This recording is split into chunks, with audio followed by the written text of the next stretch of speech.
Hey, it's 10 o'clock here. We're going to give it one more minute and we'll get starting with Thriving with the AI. Look forward to talking.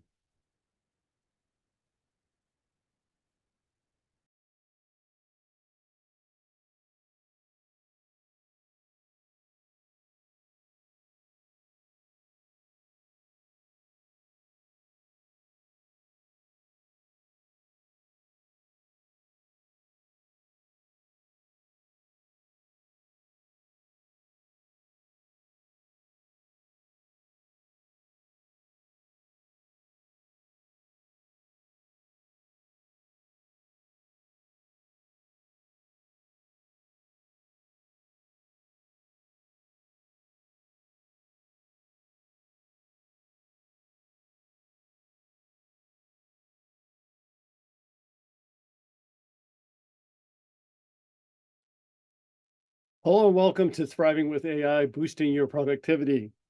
I'm Jim Karp, and along with Brent Prime, we're going to be talking through all of the different aspects for you today. And pretty much just kind of the logistics up front here is we will be sending out a recording later today. So we're going to record this session. So you'll have access to that, as well as if you have questions, please feel free to put your questions into the Q&A session. And what we'll do is we'll do our best to answer them throughout the presentation as part of their normal presentation. If we do not get to your question, we will definitely follow up after the session with written comments and have a dialogue if you so choose. Anyways, Brent and I are going today to talk about the thriving with artificial intelligence. What we thought we could do is pretty much give you a primer and give you an overview of what artificial intelligence is all about.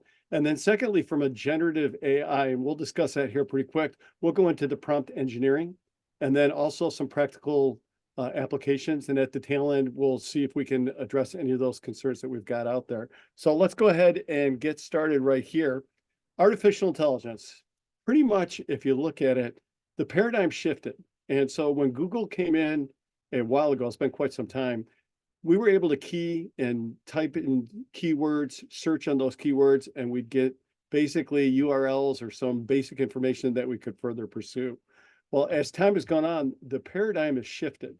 And the paradigm has shifted over the years now from us having to step into coding languages and being able to communicate with the computer to a whole new paradigm now through natural language processing, which we'll go through and discuss here in a short order. The ability now for the computer to understand our basic needs and requirements without having to write code. So as part of a natural conversation, if you look to the left here, we're going from having to write specific code to being able to sit there and say, like in Excel, I'd like to add columns A and B, divide it by D, and then multiply it by E to get a final number. Can you write this in Excel for me? Before, if we wanted to do something and we had to step into that computer code, we'd have to learn how to do all that. That's all changed as time has gone on. With that, Brent, why don't you kind of give us since we're kind of getting into the world of generative AI, artificial intelligence, there are some caveats that we need to be concerned about. And why don't you share some of your thoughts on that? Great. Thanks, Jim, and welcome everybody today. We appreciate you joining. We are specifically talking about generative AI right now, but honestly, whenever you're talking about AI as a whole, as a discipline out there, it's really good to have some of these items in mind. So when I'm going to talk a little bit more about the generative AI side, but honestly, when you're looking at this, it's very important to have privacy and confidentiality around your data. We've seen in Europe the GDPR, we saw in California with the CCPA. These are all privacy protection standards, regulations, things that have come out over the past several years. And it really probably is more of a matter of time before this really hits even more states in the US or other countries as well. So really, when you're working in any type of AI modeling or generative AI, you should be really considering what that data, the privacy and the confidentiality is. We're charged with very sensitive information here at Raymond, and also you at your organizations and companies. We have vendor lists, we have customer lists, we have some very sensitive information, and providing that out to the wild, wild west or the wild world out there is not always the best thing without having some protection in place. there's several cases now that we've seen around in the US, and we're starting to see it in other countries too, about the use of generative AI and intellectual property. We're going to talk a little bit about large language models here in a bit, but they've trained these models off of all the data it could find from the internet from the beginning of time until all the way up through 2021 and beyond. And therefore, what's happening is people are now stepping forward and saying, wow, you used my intellectual property to create your model. And so there's some discussions and court rulings and things coming around that. Ethical considerations. When I talk about ethical considerations, I'm really referring here more a lot to the bias that can come out of these models in different areas of AI. There's a study out there. There's lots of articles that you can go out and search, and what we see is you're seeing all the different models, and they went over the top 3 big ones, and they're starting to show bias in some of the way that they do their responses. So a little bit later, when we're talking about prompt engineering, we're going to show you a little bit how to get that bias out the best you can. Our CIO went to a conference, and he came back, and we were talking just in general about the quality and reliability of the generative AI models. And he said one of the presenters was up there and said, when you're working with generative AI, the answers, the responses are confident. With 100% confidence, I've answered your question. And so you could get yourself in a lot of trouble if you were to take that response and then put it out as your own personal, advice, if it would be to a client, a customer, vendor. So we want to really also make sure that you're looking at it from that perspective. Security concerns. I mean, we talk about this every day. This is where we need to start when you talk about security. And so we recommend really everybody, if you're starting to dive into this area of AI or generative AI in your organization, that you do develop an AI policy and cover it. And some of these are the things that you should include in that. Jim, I'm going to hand it over to you to talk about how do we define AI? Yep. Thanks, Brent. And, from the AI policy, it's real key. And we've got a whole bunch of ideas on that, and we can share some information at the tail end about it. But in either case, AI defined, basically AI is a catch-all phrase. And it's really looking at it from a computer being able to do tasks that require human intelligence. But there's so much out there. There's so many different terms that are out there. Let's start breaking this down, and we'll get more specific beyond just this generic one right here. So there's narrow AI. And that narrow AI is basically, it's designed for a particular task. This could be Siri, it could be Alexa. It's very narrow. It does one particular thing. It does that particular thing extremely well, but it doesn't really have the broader knowledge and the ability to function like a human being. So Brent, why don't you talk a little bit about the general AI aspect? Absolutely. And so general AI, as Jim said, AI is such a big term. And general AI is really where some of the conversation started back many, many, many years ago. And Jim will show a little bit later about the timeline. But general AI is around human cognitive ability. So actually being able to do what a human does. And so when we're talking about artificial general AI, which is what AGI means, a good example of that is self-driving cars. So artificial general AI or AGI would enable a car not only drive autonomously, right, following the GPS, following the traffic laws as much as we can program into it, but understanding how to adapt. What if that car blows that light, and you're trying to turn left? How would it make a decision as a human when those interactions happen? And ultimately, engaging in conversations with the passengers and listening to your favorite radio station all at the same time. So those are some of the examples of general AI. You could go back several years ago too, when we talked about the Turing tests and things of that nature. I'm not going to bore you with all of that today, but there's a lot of conversations around what is general AI, and this is the best way we think you can describe it. Moving right along, the third aspect, and there's more aspects to this, but we're just going to cover these big 3, and then we'll get into some more of the details. Generative AI, and that's where you hear about the ChatGPT. Microsoft has the Copilot. Google's got the Gemini, is formerly known as Bard.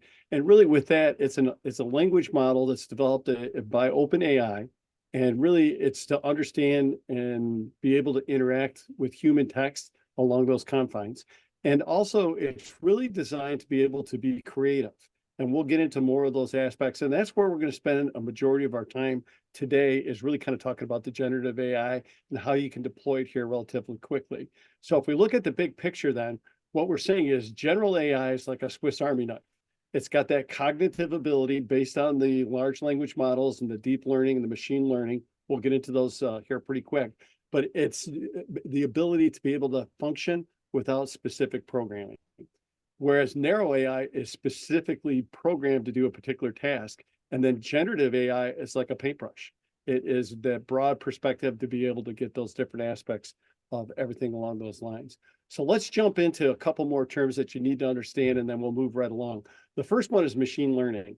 And machine learning, and then the next aspect behind it is going to be deep learning, but they're closely coupled together. Again, the machine learning is that the AI model is trained on particular data sets, and basically through the programming and through the data and its training can then independently operate. But again, as Brent talked about it, we'll talk about the bias before, it's only as good as the inputs that were put into it. So depending upon where you are in the world, you're going to have a different perspective, and that might impact the machine learning. But for example, with machine learning, it could be algorithms to do spam filters. I know, Brent, you had a couple ideas that you wanted to share on the machine learning as well. Yeah, thanks, Jim. We use AI here at Raymond to an extent in the machine learning discipline, if you will. And what we do is a lot of times we'll use and help create algorithms and models and things of that nature over financial data. And, debits and credits aren't something that's new to our environment. If we're in the financial accounting industry, we know that if you debit something, there's going to be a 2-entry system where there's a credit. And one of the examples that I like to use with machine learning is where, we can feed it some of this data and be able to have it look at the predictions, the algorithms, and say, well, this transaction might be what we would label as an anomaly, or it's a transaction that we would expect to happen. So not just in, email or other areas, machine learning is really in a lot of different areas. And we do a lot of things here at Raymond with it and related to financials and financial accounting. And I think what's important is you see there's a question out there about working with public companies, SEC regulators, also writing software using AI. There's a lot of regulation out there about it, as I was talking about earlier. And so when you are using these types of things, it's good to point out. I'm glad the guest did point that out, because those are you may be violating a regulation you didn't even know existed. Yeah, thanks, Brent. Hey, let's focus in on deep learning. So deep learning is really a subset of the machine learning, and really it's developed multiple layers of training. So again, you have these large language models. We'll keep defining these as we go. But within the deep learning, what ends up happening is you have several layers of information. So it's a subset of the machine learning, and it's capable of doing different things. So let's take an example of it with the deep learning. We're going to match that in with what we call a neural network. And the neural network is basically following the pattern of the way the human brain works. And that is multiple layers of neurons. And that's how the brain functions. So we have all these different neurons, we have layers, and they fire up depending upon the stimulus that comes in. So with a neural network, with deep learning within machine learning, I've got an example here for you. So this one comes from the AICPA. We went through a presentation that they had. It was an excellent example. So if you want to do computer vision and you want to be able to decipher a photo, so down here on the bottom left, we have an input layer, and this is a female. And basically what ends up happening with the deep learning is that if you look to the left where all the circles are with all the lines going back and forth, is you start with the inputs, and the deep learning is successive layers of the different aspects that are all built into the training module. So in this case, if you want to picture out and be able to determine who this person is, what it does is it goes through a series of sequences, keeps going deeper and deeper into the model, and eventually coming out with a label for a person's name. The way that they do it is they start and they break it down. So the first layer that's right here deals with the edges, and I'll look at the edges of the pictures. Then what they do is then they start combining the edges, and then eventually they take the different layers and start putting them all together and saying, does this match? Does this match? Does this match? So that's kind of a generic way of looking at the deep learning from that aspect. So again, you've got machine learning, which is independent. It doesn't need to be programmed. It's already been trained through the data sets and through the modules. You've got deep learning, which is machine learning now with all these different layers that are associated with it, to to be able to do the different aspects. So Brent, why don't we jump into large language models at this point? Yeah, large language models, they go hand in hand, as Jim's just suggesting, with natural language processing as well. And so when we talk about large language models, these are really those advanced AI-based models with millions, billions of parameters, and that just keeps growing every day when they're training these models. And so what we're seeing is trying to manipulate the human language as it's processing all these different parameters, data points, putting it together, and trying to make it conversational in a way, right? We're gathering all of this, putting it into the model, and then being able to make it available for information and retrieving that data. So going on to natural process language, I like to talk about these hand in hand. So where you get natural process language is think about when you're typing on your phone or you're typing now in your email and it starts predicting your next response or your next word or starts to predict those types of questions for you. So they've trained large language models now to start to predict all of that. And as you move into the next slide, which is natural language processing, what you're seeing there is really being able to start making them conversational. So we're starting to see conversations happen, sentiment analysis. So what it's starting to think about and predict, well, by using these words, am I going to say something concerning? Am I going to say something joyful? Am I going to say something happy? That's how it's working through those processing. So really trying to take all this data, putting it into the human language and the way it's spoken, and then ultimately make it available for you to start generating responses and interacting back and forth with the AI. All right, thank you, Brent. So how do we get here? It's relatively straightforward. We have larger pipes now, fiberglass, to push the data back and forth so we can send large volumes of data. We've had significant increases in the capability of infrastructure, hardware, and quantum computing. Now the computers are faster. And then ultimately the advances in software development. And we've seen that within the last 15 months, OpenAI, an explosion in a lot of organizations that are using all the different aspects of everything. So if we kind of look at a little bit of a timeline here, artificial intelligence has been around for quite some time. At least it was coined back in the 50s. And I know Brent mentioned Alan Turing before. There's been a lot of people that have contributed. But for a period of time, it kind of went through, if you look at the green bars right here, some advancements, but then machine learning came along, and then the deep learning came along, and then everything kind of gelled and put everything together right here within these different aspects. So again, artificial intelligence has been around for a while. In the last 15 months, it's really changed the dynamic. So let's shift gears here just a little bit, and let's talk a little bit about an AI maturity model. When we have dialogues with our clients, a lot of people go straight to the top of the pyramid, and they focus in on, I'd like to get into artificial intelligence right away. And we've gone through quite a few of the different terms here. Again, the general, the narrow, as well as the generative. So it really depends upon your objectives and where you're headed. Our emphasis is really to say that from a maturity perspective is there's a lot of steps that need to be developed prior to really getting to the top of the pinnacle. And that's first by focusing in on your data and understanding and making sure that you have robust data. As Brent mentioned before, our CIO went to one of the Gartner conferences, came back, and they were talking about the reliability, scalability of the data. So that's key. And that's where a lot of people end up not starting. But from our perspective, that's job number one. If you go up to different aspects of everything, you first have descriptive. And descriptive, basically, analytics is what happened.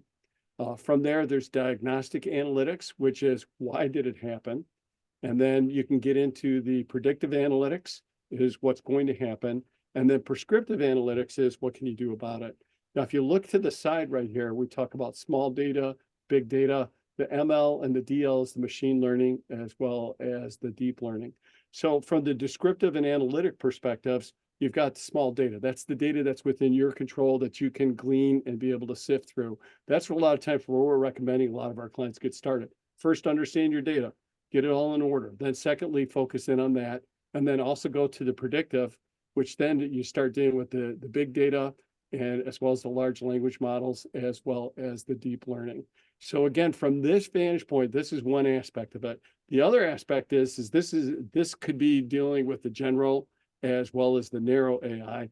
Then you also have the generative AI. And as we go forward, we'll be exploring the generative AI, which is relatively simple to get started today. We'll be sharing that with you. This right here is a little bit of a journey. It takes a little bit more time and energy. So Brent, why don't you put it all together for us from the terms of how everything is put together?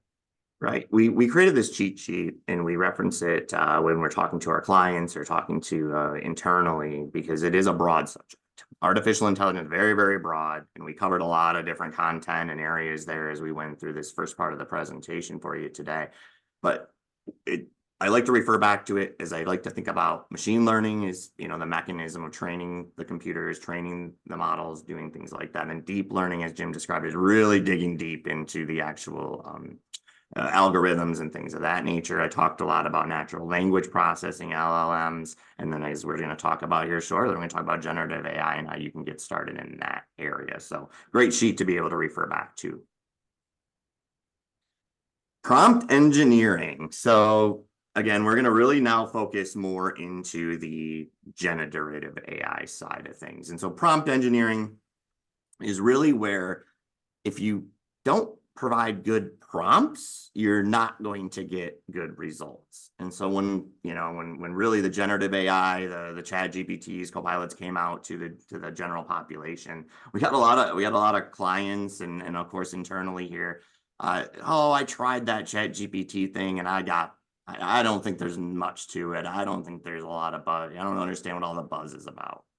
And so we would hear this all the time, and Jim and I would go back and we'd say, well, what were you asking it? Were you still trying to ask a question like a Google search, or were you actually trying to have a conversation as you would with another human? And so as we go through these next sections, we're really going to show you some good examples and show you how to get started in that area.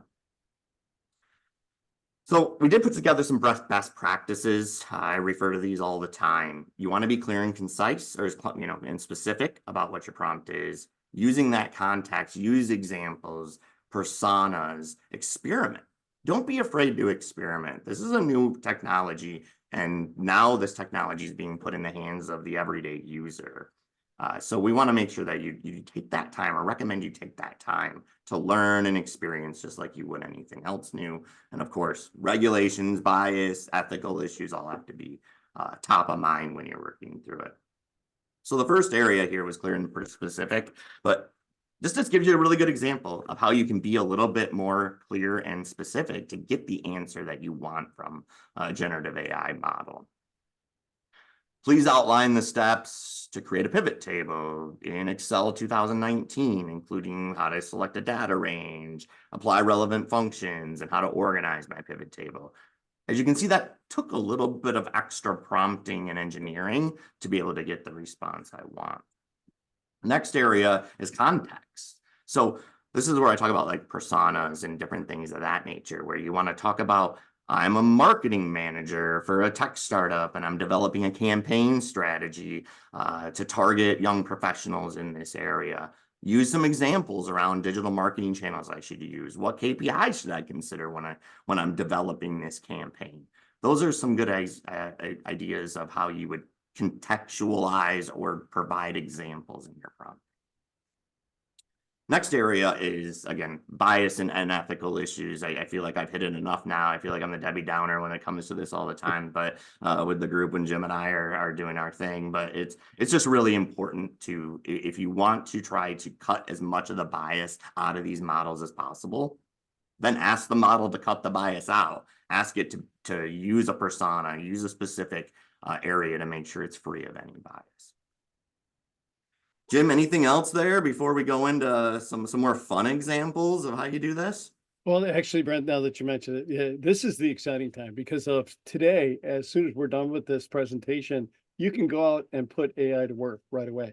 And that's through the prompt engineering. And there's quite a few different venues that are out there today. But, the big three are obviously the OpenAI, ChatGPT, Copilot from Microsoft, Gemini from Google. You can actually take what we're going to talk about right now, put it to use, and be very creative. And it's basically a screen that's out there. It's only limited by your imagination. So Brent, I'll bounce it back to you and let's go ahead and get started. All right. So One of the most powerful things when we started diving into generative AI was summarizing things. I talk about all the time about I'm preparing presentations internally, externally, giving speeches on different areas. So here's a presentation that Jim and I gave a few months ago now. And what's great about this type of technology is now I can put this in here and say, what are the 4 points? Well, summarize the 4 points of this presentation. This is like 60, 70 slides worth of information. Go ahead and summarize it for me. And as we were doing all of our testing and working through security in these different areas, we're really finding that we are getting good responses as long as we've put together some contextual things. So what did it say? AI background, AI at Raymond, what our policies and risks are, and our training and next steps. But as Jim was talking about, and I was talking about earlier, you sometimes have to take it a step further. So be experimental. Okay, thank you. I try to, lack of a better word, talk like I'm talking to another human, another coworker, a client when I'm interacting with generative AI. And I say, well, now provide me 3 questions. I know a lot of times for certification, CPE, other areas, you need to have some type of knowledge check that we have to do internally. And so, well, instead of me going through and typing these up, well, let's just ask my little AI assistant friend to put those together. So provide me 3 questions to make sure that the audience is paying attention during the presentation. And it came up with 3 questions. And then I paused and I said, oh, shucks, I need to actually get the answers to these questions to provide to our learning and development department to make sure that they got the answers right so that they can get their proper CPE or continuing ed. And so there's one real final step here, right? Give me those answers, and it provides me those answers.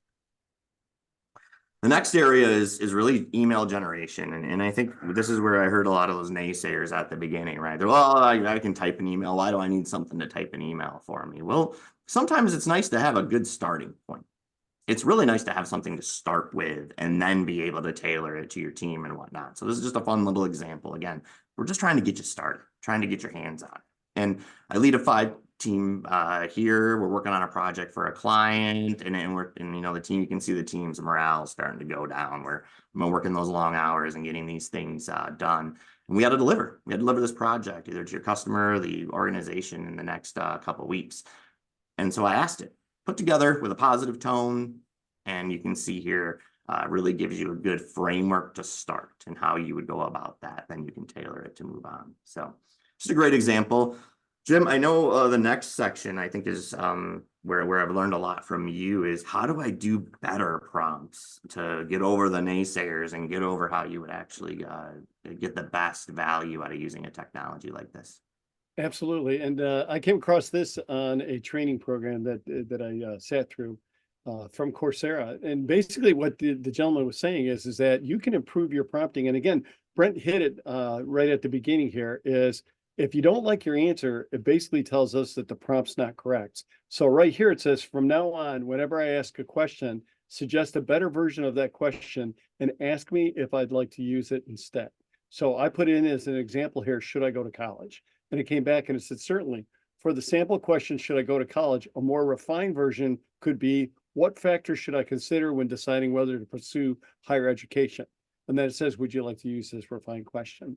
And the beauty is, as Brett was talking about prompting before, is that it's an iterative type of process. So when I make that first foray into Chat GPT or whichever one I'm going to be using, I know that I'm going to be drilling down further and further. And, an interesting aspect of all this is that if you're using, depending upon which one you're using, for example, my understanding is OpenAI has 7.2 million square feet of rack space that every time we hit the enter button, it goes through all those racks to come back with the answers. When you talk about the large language models, the deep learning, there's a lot that's built into all this. And that's how they can come up with these better prompts, is by being able to do the deep learning and continuing to be able to go down further.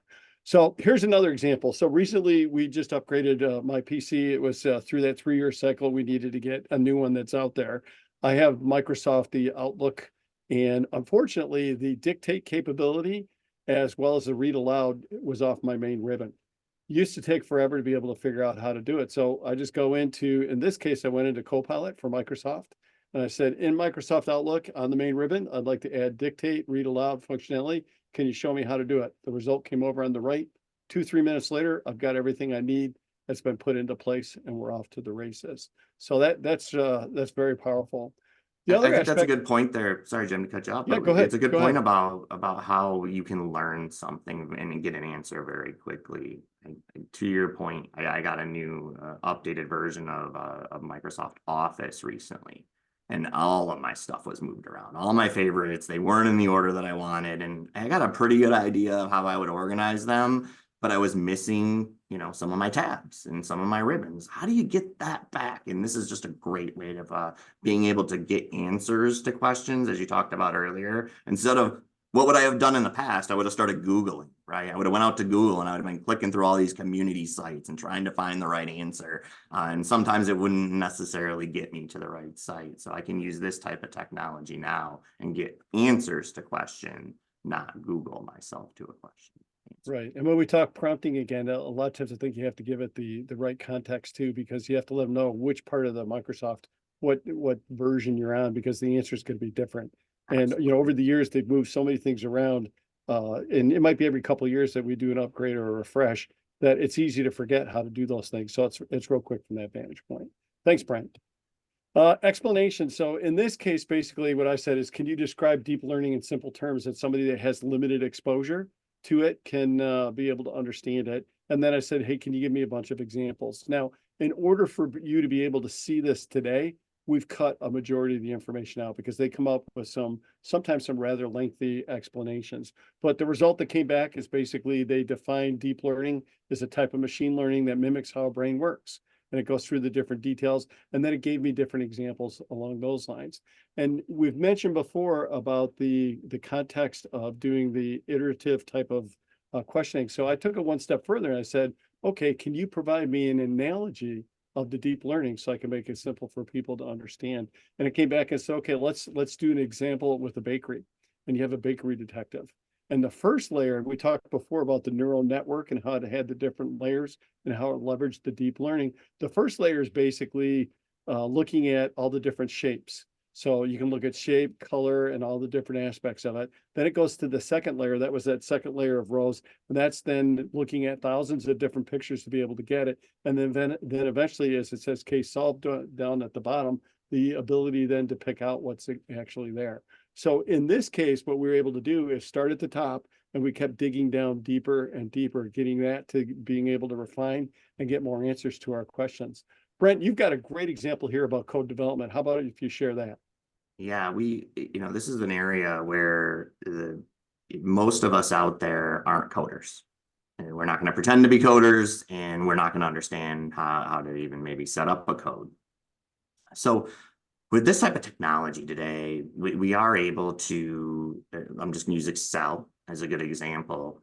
Say I have this long spreadsheet and you think about it, I want to, in column G, I have a whole bunch of zeros and I want it to delete every row. So many years ago, I would have went through and right click delete or try to highlight several rows and then forgot that I had all those rows highlighted and click off, and then I'd have to start all over again.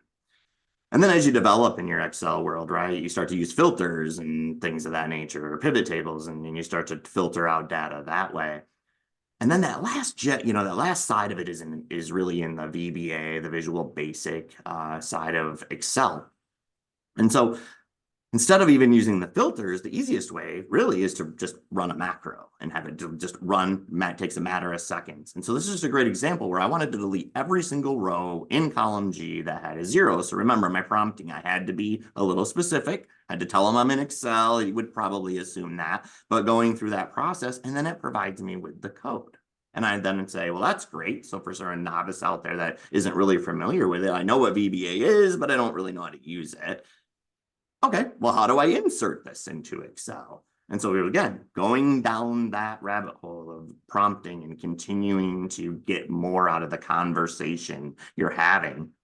So here, how do I insert a macro in Excel? This is how I do it. How do I execute the macro? Now that I've got it in there, I got all these cool buttons and I'm not really, sure of how I want to execute it. I know it's going to do what I want it to do, but I'm really not sure how to execute it. Okay, how do I execute it? Hit run. Alt F8, hit run, and it will now run that macro for me.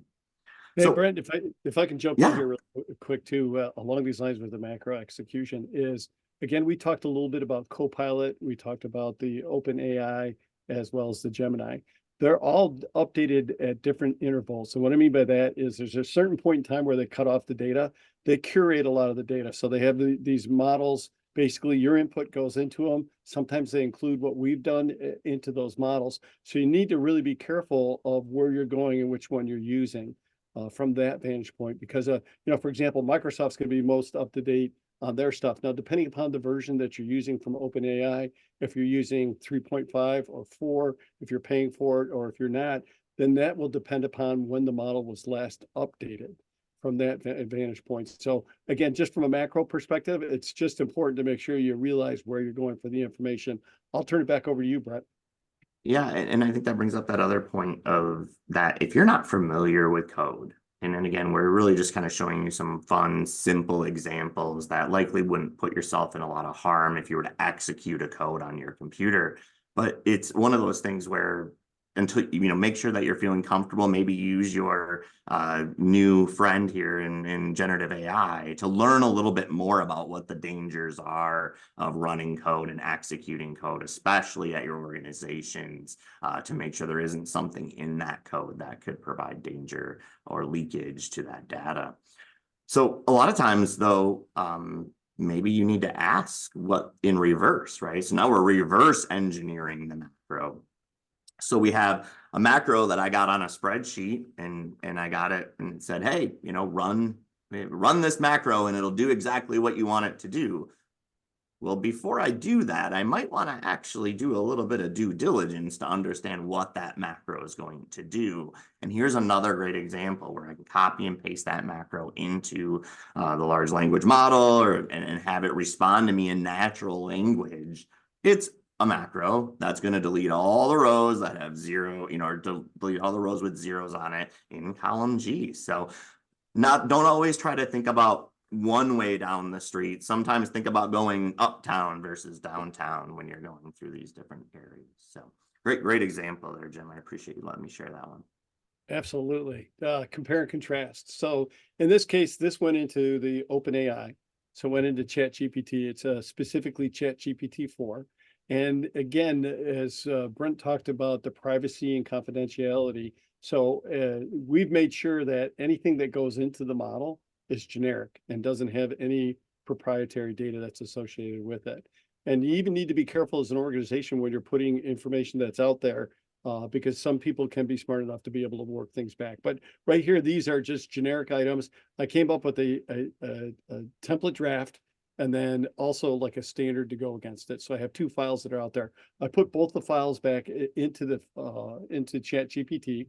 I loaded them up and I basically said, can you, and I'm not going to read to you all the language that's here right now, but I basically said, can you take this standard?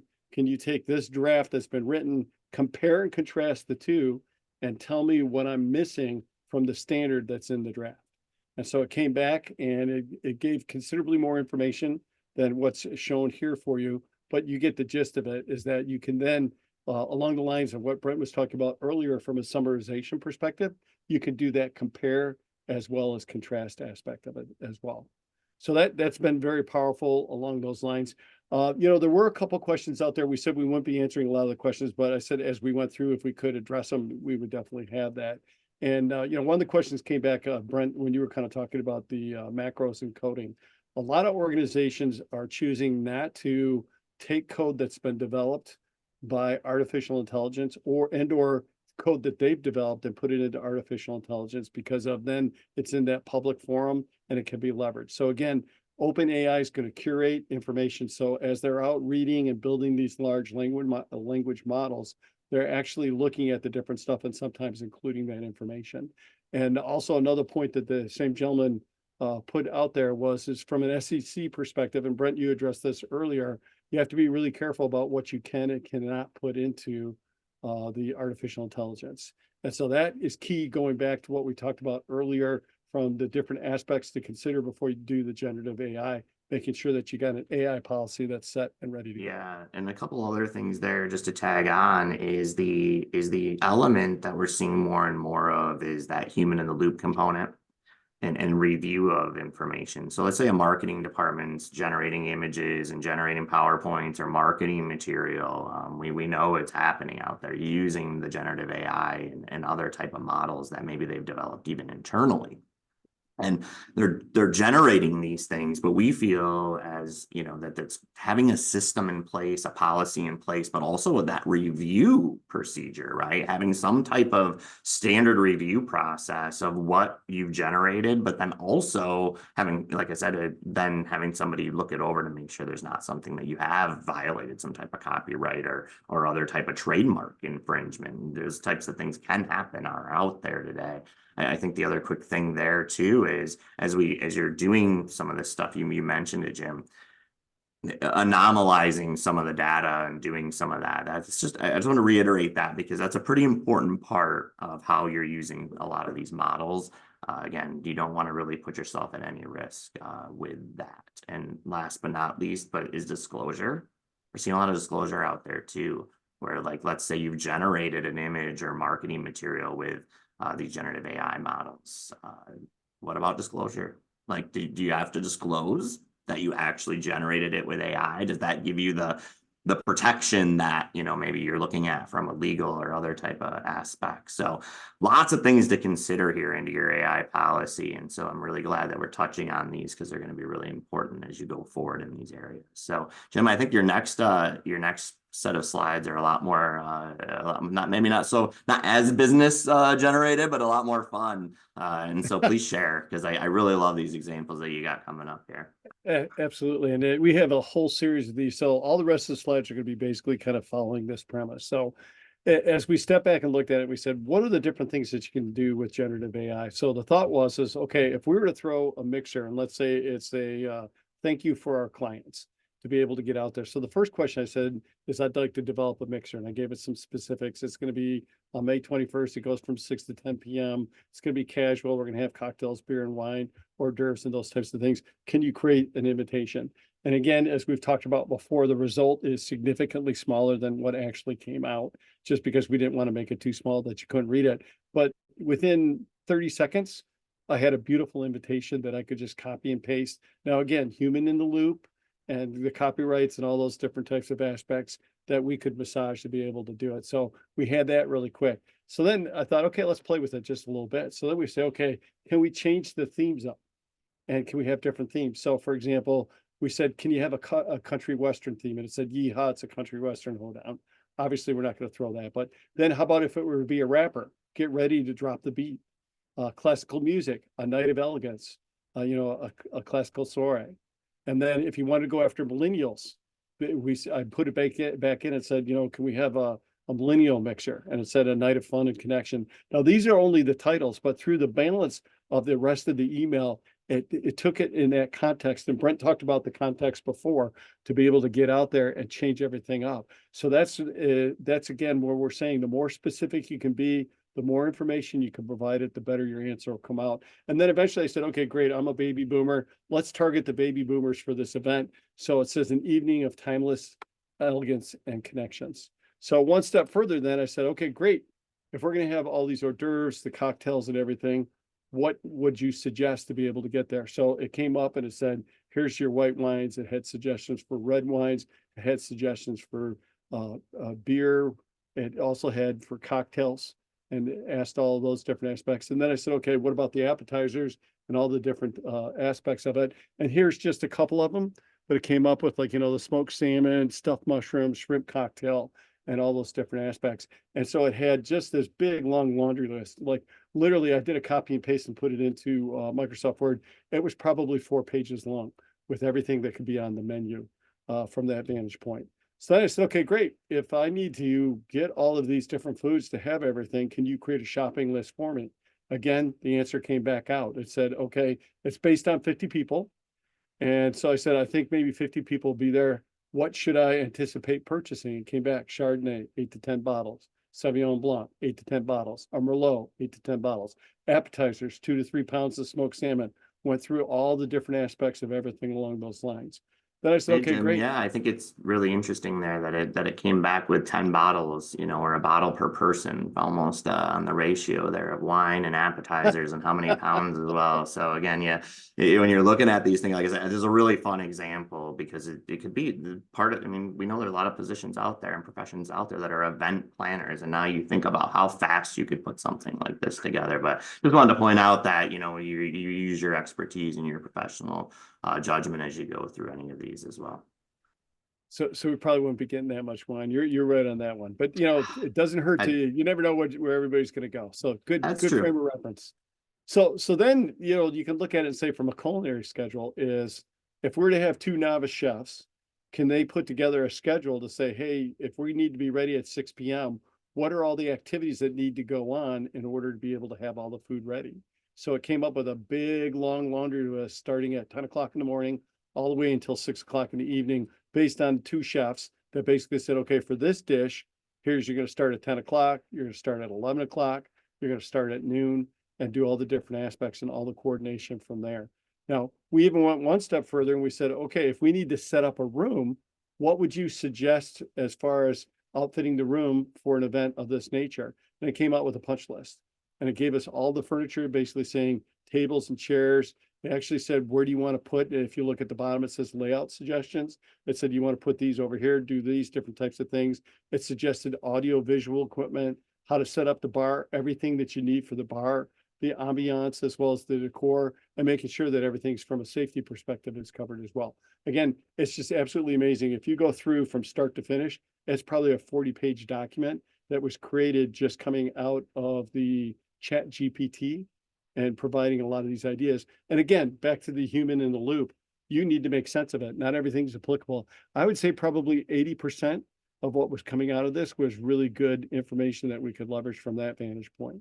So then we Yeah, said, okay, great. and Go yeah, ahead, and Brent. it's getting you a good start, Jim. I mean, it's really giving you the framework, the outlines. We do use it a lot here when we're trying to just Jim's putting together here is the outline. Just give me an outline, get me started, get me knowing what I need to do. I sometimes have that writer's block, and so I really like being able to just get started on something. Right. And yeah, thanks, Brent. And we had all types. There's significantly more questions that we asked. We're not sharing everything that we did. It would take a long time to be able to get there. But we said, okay, how about party favors? We're going to have baby boomers. Some are going to be females, some are going to be males. We'd like to spend maybe $50 to $100 per person. What would be an appropriate party favor? And it came up with suggestions for the females. It came up with suggestions for the males along those lines. And so again, very creative from that list. Now, then we also said, okay, we're going to want to play some music as part of it. And now we know it's the baby boomers. We don't want anything really hard rock, but we want something that's going to be applicable for them. And we wanted to play, I think, for an hour and a half. So I said 90 minutes, and then we can repeat it on a cycle. It came up with a list of all the songs. Now, depending upon your flavor for music and how old the baby boomers are, there's, I think there was close to like 60 songs that you could set up in a playlist to be able to get there going. From that vantage point. So again, just as being creative and coming up with all these different aspects of everything, it's just amazing what these large language models can do for you from that vantage point. Kind of winding things down here pretty quick. Then we said, okay, great. How about a project plan? Well, can you map out based on everything that we've done above and looked at all the different aspects? Can you create a project plan that we can execute against? So it said in phase one, the pre-event planning, day one, here's the things you need to do. Then, the day of the event, 5 o'clock, boom, here's all the different aspects. Again, this came out very lengthy, all different types of things. Now, here's the beauty of the entire process is at the tail end, we said, what have we missed? What haven't we thought of that we should have thought of based on everything that we've done so far? And so it came up with a list. Right here, it goes from 1 to 3, and then it jumps from 3 to 9 because again, it was too lengthy from that vantage point. But it talked about signage, names and tags, public speaking training, promotion and outreach, all the different aspects of everything. So again, looking at the big picture of all this and throwing, in essence, a mixer or a party to thank people, that's just another applicable use.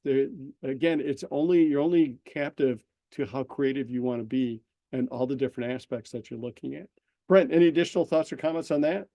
No, I think you laid it out really well, and it is just a fun exercise there on how you can do it and use it in a practical, professional sense. I really enjoy and then how you explain the different areas and how you continue the prompt. Remember, this is all happening in one conversation.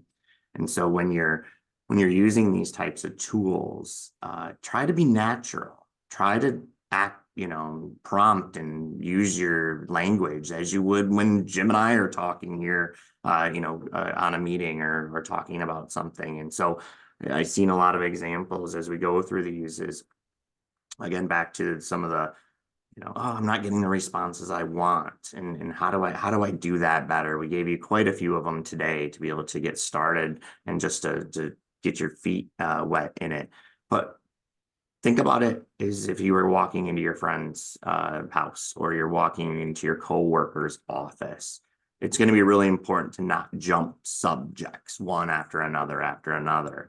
I might jump into Jim's office on Monday morning and say, "Oh, did you see the basketball game last night?" And he'll say, "Yeah, I saw the game." And then I'll say, "Oh, why did you pick brown shoes today?" And or why did they decide to paint your wall gray or blue? That would be awkward, wouldn't it? And so it would be a very awkward conversation. And so you can imagine when you're using these type of tools, you want to not take as much of that awkwardness out as you can and stay focused on what your objective is. I like to use that example because that's when you're going to get the best results through the prompt engine.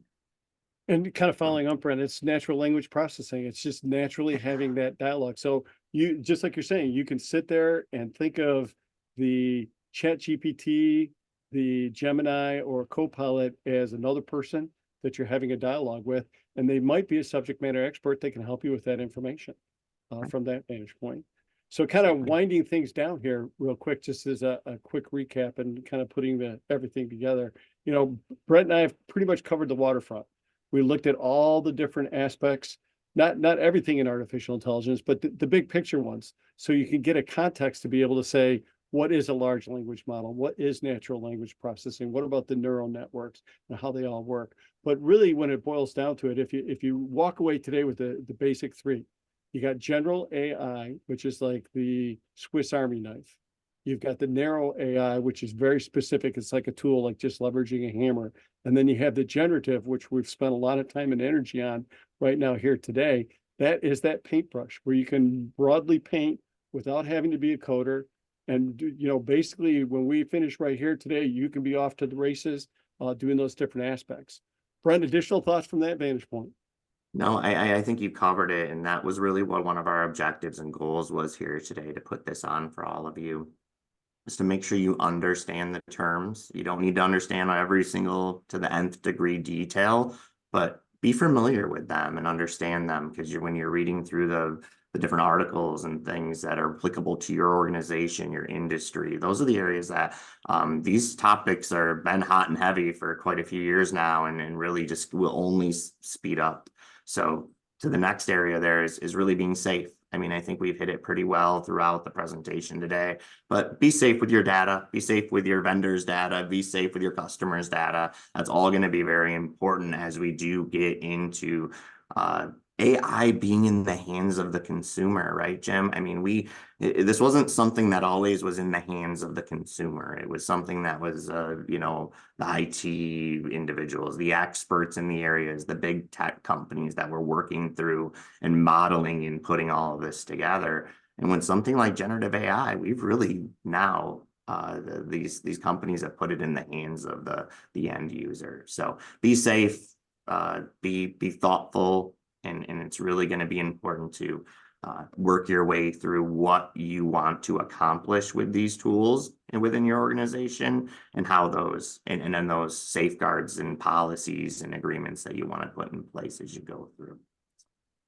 Yeah, and then ultimately you want to start prompting, and that's it. Just get out there and do all that. But again, when we talk about being safe, make sure you've got that AI policy that's developed. Brent touched on quite a few of those different aspects of everything. Very, very key as to what should and shouldn't be put in. Basically developing guardrails so everybody understands the rules for the road to make sure that you're in compliance along those different lines. And so get out there, start prompting. The other aspect of it is this is the first of a 3-part series. The next series we're going to talk about is developing an AI strategy for an organization. We talked a little bit today about general AI, the narrow AI, and the generative. We're going to cover the other two aspects and all the different steps that you need to understand from the general and narrow as you want to start getting into that world of business intelligence, the data analytics, and what you should and shouldn't be able to do. And then ultimately, the third webinar, which is probably about 2 months out, we're going to be talking about the different tools that can be leveraged in all the different aspects. So Brent, thanks for a great roundup here today. I think you did a fantastic job putting everything together. By all means, if you have questions, feel free to reach out to us. At this point in time, I'll turn it over to Rena and let her take us to the conclusion. Thanks, Jim. Thank you, Jim and Brent. This was a ton of information, and I'm sure with the over 250 people that were on today, I think we all are walking away with inspiration and ways that we can test and learn how to use AI to boost our productivity. In regards to some reminders, as Jim mentioned, this is the first part of a 3-part series. And to give you guys some dates on that, part 2 is going to be March 20th, and that is going to be building your AI strategy. And then on April 24th, we'll find the right AI tools for you. So these are going to be 2 upcoming webinars. If you've already registered, you're set. And in the next 24 hours, we will be sending a reminder email to you, and it will have mark your calendar options on that for those webinars, so you can take advantage of that. In addition to the email that's coming in the next 24 hours, you will gain access to this recording. So many of you have been asking if you'll have access to this information. We will be sending the recording to you so you can rewatch this and share with those that you think would also benefit from this information. In addition to that email, there will be a free resource available to you that we have developed that you can bring back to, you can use and you can bring that back to your teams. So you'll have free access to that, and all of that's going to be coming in the next 24 hours. If any of you have submitted questions that we were not able to get to today, please know that we will be following up after this webinar and making sure that we reach out to you to get those questions answered. And once again, we appreciate all of you who have joined us and registered for this series. This is a new landscape that many of us that are walking through, and we are just very thankful that you are willing to walk through that landscape with us at Raymond. Thank you all for attending, and we'll see you next month.